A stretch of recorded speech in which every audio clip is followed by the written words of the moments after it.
Então, galera, é isso aí, nossa aula de filosofia. Vamos dar continuidade aos nossos assuntos de filosofia, beleza? Vamos lá?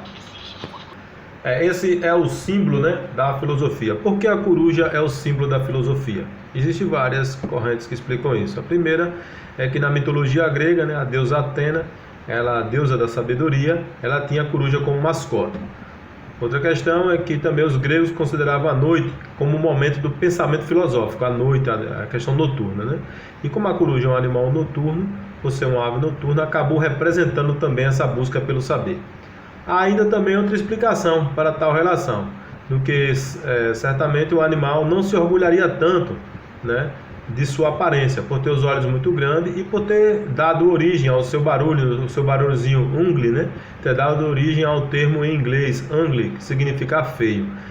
Certamente porque tornaria assim, a pessoa sábia está preocupada mais com a aparência interior do que com a aparência exterior, né? Então também tem essa questão aí relacionada à origem da questão da coruja. E o helenista, estudioso da civilização grega, Antônio Medina Rodrigues, da Universidade de São Paulo, USP, mas não foi em todas as culturas que o animal se transformou em símbolo de inteligência. No Império Romano, por exemplo, a ave era considerada aguarenta, quer dizer, o seu canto anunciaria a proximidade da morte, por exemplo. Além disso, outros animais também foram usados em civilizações diferentes para representar a sabedoria, como a tartaruga para outros. Então aí a questão, essa história interessante, a questão da coruja, né? O que é filosofia? O que é a filosofia? Mas a filosofia não é isto. Partindo da análise etimológica, quer dizer, da origem da palavra, podemos entender melhor o seu significado. Então, filosofia significa amizade ao saber, amizade à sabedoria, ao conhecimento, à busca do conhecimento. Certo? Em poucas palavras, no nosso dia a dia, a pessoa que gosta de estudar, de pesquisar. Logo que esta questão é esclarecida, surge uma outra indagação. Então já estamos filosofando. Certo? Já que estuda, aí vem a pergunta: saber o quê? Estudar o quê? Estudar para quê? Estudar por quê? Estamos filosofando. Para responder a essa pergunta, nós temos simplesmente que lembrar que a filosofia é a mãe de todas as ciências. Ela é, na verdade, uma jovem de aproximadamente 2.700 anos de existência.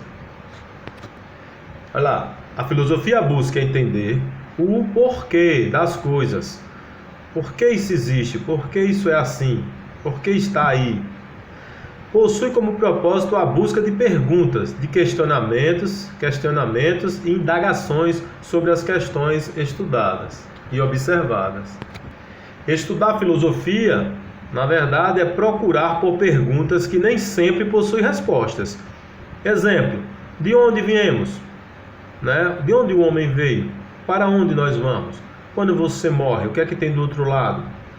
Né? A filosofia faz perguntas e muitas vezes não obtém a resposta. Para que serve a filosofia no ensino? Por que é preciso aprender filosofia? Vamos questionar isso? Vamos ver o pensador? Qual o seu papel na sociedade? Qual o seu papel na família? Qual o seu papel no trabalho? Qual é a sua função? O que é que você faz? Para que você serve?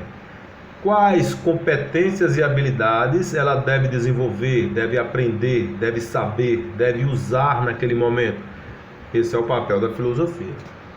Afinal, a nova legislação educacional brasileira parece reconhecer, afinal, o propósito, o sentido histórico da atividade filosófica e, por esse motivo, enfatiza a competência da filosofia para promover sistematicamente condições indispensáveis para a formação da cidadania plena, ou melhor, para a formação da cidadania do cidadão, da pessoa. É necessário ter muito conhecimento. Esse é um item do Parâmetros Curriculares Nacionais do Ensino Médio, lá na página 45 deles, da parte 4. Formação plena da cidadania. Pensa, reflexão crítica na parte amarela, você age, ação, você conhece, tem conhecimento, e aí você é um cidadão. É uma produção da cidadania. Você tem essa capacidade de buscar essa formação integral da pessoa humana. Para que serve? Para que serve a filosofia. Na Grécia, onde a filosofia vai ganhar ênfase, está aí. Filosofia na Grécia Antiga. Existe a filosofia pré-socráticos, que são antes de Sócrates, os sofistas, Sócrates, Platão e Aristóteles. São grandes pensadores da época. Vamos estudar Sócrates. Sócrates e o nascimento da filosofia. Antes de Sócrates, pré-socráticos. Estes filósofos tentavam explicar a natureza, o princípio de todas as coisas. Anaximandro, Anaximenes, eles buscavam explicar na natureza, né? Trazer explicações para as respostas. Já os sofistas, estes praticavam o uso da retórica, ou melhor, a arte de falar bem, de chegar em público, de conversar, de perguntar, de saber perguntar, de saber explicar. É a arte da retórica dos sofistas. E os pré-socráticos usavam a natureza como forma de explicar a origem de todas as coisas. Os pré-socráticos são conhecidos como os filósofos da natureza. Sócrates, vida e obra. Vamos lá? Método socrático. Ironia. Sócrates era muito irônico. Ele procurava confundir as pessoas acerca do conhecimento que ele tinha das coisas, para poder extrair novas ideias. Ato de perguntar questões que não têm respostas prévias, para que possa chegar a outra etapa, a maiêutica. E o que é a maiêutica? A maiêutica é o interlocutor, a pessoa, né, penetrar em novas ideias, e eles chamam um termo simples, parir as ideias, quer dizer, o ato de dar luz às ideias, novas ideias, ideias originais, ideias pioneiras, ideias novas sobre determinado fenômeno, determinado fato, determinada situação, levar o cara a pensar tanto que ele cria soluções. Então o objetivo do método era encontrar definições universais e necessárias à essência para as coisas, para todas as coisas, que surgissem novas ideias, novos questionamentos e novas formas de ação. Sócrates é considerado o pai da filosofia. Por quê? Porque Sócrates buscou atingir uma verdade a partir da prática filosófica e do diálogo com os demais cidadãos. É o que nós falamos na aula passada da dialética, né? O ato de conversar, de questionar. Sócrates, na verdade, ficar questionando as pessoas o porquê das questões que ocorriam naquela época e como mudar essas questões com novas ideias. É a busca pelo conhecimento verdadeiro. E aqui uma questão: estranhamento e desnaturalização. Quem ama sente-se carente do objeto amado, sempre, porque quem ama quer sempre mais. Quem ama quer sempre mais um pouquinho, não é assim? Então a filosofia ama o saber. Por quê? Porque ela busca, é o desejo pelo saber. A filosofia nunca está satisfeita com o saber, assim como quem ama nunca está satisfeito com o que recebe do objeto amado. Então, tem um texto, o que é, afinal, a filosofia, ele retrata muito bem essa questão, beleza? Mas nós não vamos ler o texto aqui não. Está aqui, sabedoria, amor, né? Amor. Nós estávamos falando de amor. De um lado esquerdo, a sabedoria, né? Do lado direito ali, esquerda, a sabedoria, do lado direito, a ignorância. Bom, amor pelo belo, sabedoria é bela, busca pelo saber. Resumindo, filosofia, quem filosofa, ele na verdade é aquele que encontra-se entre a sabedoria e a ignorância. Ele encontra-se no amor, porque o amor sempre quer mais um pouco, o mesmo que a filosofia, ela sempre quer saber mais um pouco, ela não se conforma, não está nunca conformada com as respostas obtidas. Platão, dados sobre a vida. De família aristocrática, descendente de Solon, né, por parte da mãe, estudou retórica com os sofistas, discípulos de Sócrates, reconheceu o pitagorismo e o pensamento de Parmênides. Procurou reconhecer o conflito de Heráclito e Parmênides, divergências com os sofistas. Esse foi Platão. O que é que Platão falava? Quais são os verdadeiros filósofos? Os que amam o espetáculo da verdade. A filosofia vai além das aparências, vai direto na essência das pessoas, certo? A República de Platão, era o que Platão pregava. O livro, A República de Platão, é o primeiro projeto político-pedagógico da história da educação e fala justamente sobre essa questão aí da filosofia. Aristóteles, dados sobre a vida, nasceu em 384 a.C. em Estagira, filho de médico, estudou na Academia de Platão, foi preceptor de Alexandre, fundou o Liceu em Atenas, escola paripatética, né?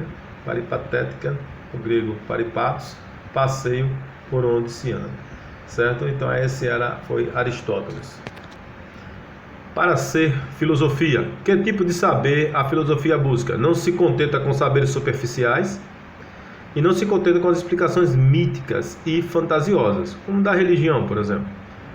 Nem toda curiosidade é filosófica, depende da pergunta e depende da resposta. O certo é que a filosofia não perde tempo com coisas simples, superficiais, conhecimentos normais e também com coisas que beirem o campo das coisas místicas e fantasiosas. De onde vem o saber filosófico? Ele tem que ser racional, tem que ser rigoroso, metódico, sistemático e universal. Quer dizer que tem que atender princípios de base científica.